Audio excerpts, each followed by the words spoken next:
फेरी जाउछंती कालिया ठाकुर कांदुछंती भक्त रथारूढ़ होई चतुर्धा मूर्ति मौसीमा मंदिर फेरी बड़ देउलकू पवित्र बाहुड़ा यात्रा रे उत्सव मुखर गांठू सहर एही परिप्रेक्षी रे दशरथपुर ब्लॉक कनिकापड़ा पंचायत दामोदरपुर गुंडीचा नगर ठारे महाप्रभुंक बाहुड़ा यात्रा मध्य महासमारोह रे आयोजित हो जायछि।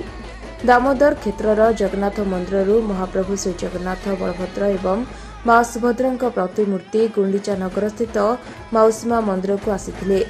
सेबेठारू बाहुड़ा यात्रा जाए मौसीमा मंदिर परिसर में प्रत्येक संध्यारे भजन कीर्तन प्रवचन आदि विभिन्न सांस्कृतिक कार्यक्रम हुई आसुला जार एवं अंत घटी।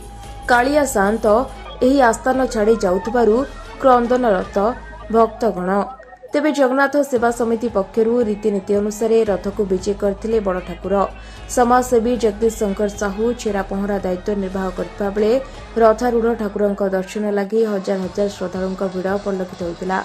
स्थानीय अंचलर भक्तगण चतुर्धा मूर्ति विराजित रथ को घंटा हुड़ाहुड़ी सह मृदंग बजाई महा आनंदरे टाणी टाणी फेरिथिले दामोदर क्षेत्र को जो मंदिर रे महाप्रभुंक अधरपणा सुनाबेश और नीलाद्री विजय आदि हेबो बोली जगन्नाथ सेवा समिति पक्षरु सूचना दैछंती।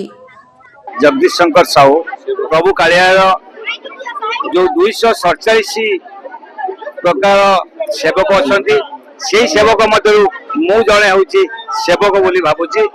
ये अनुष्ठान जगन्नाथ प्रभुंकर इच्छा ये अनुष्ठान को आज तृतीय थर हूँ रथ यात्रा आरंभ होती। ये अनुष्ठान केवल मु भीतर नहीं आम भीतर रही एटा बहुत आगु जाऊँगी ये जाऊथुब समस्त भक्त मान मोर विनम्र अनुरोध निवेदन करुच्ची प्रभु पाखे प्रार्थना करुच्ची ये अनुष्ठान जमी आगु जाऊ प्रभुंकर भावना समर्पित भावना नहीं कि समस्ते चलतु भक्त माने समस्त को प्रभु कालिया ठाकुर समस्त की बहुत शांति रे सुखरे रखंतु प्रभु पाखे प्रार्थना करुच्ची समस्त की हूँ शांति एवं सुख एवं खुशी दौ सद्बुद्धि दौ समस्त जय हूँ जगन्नाथ।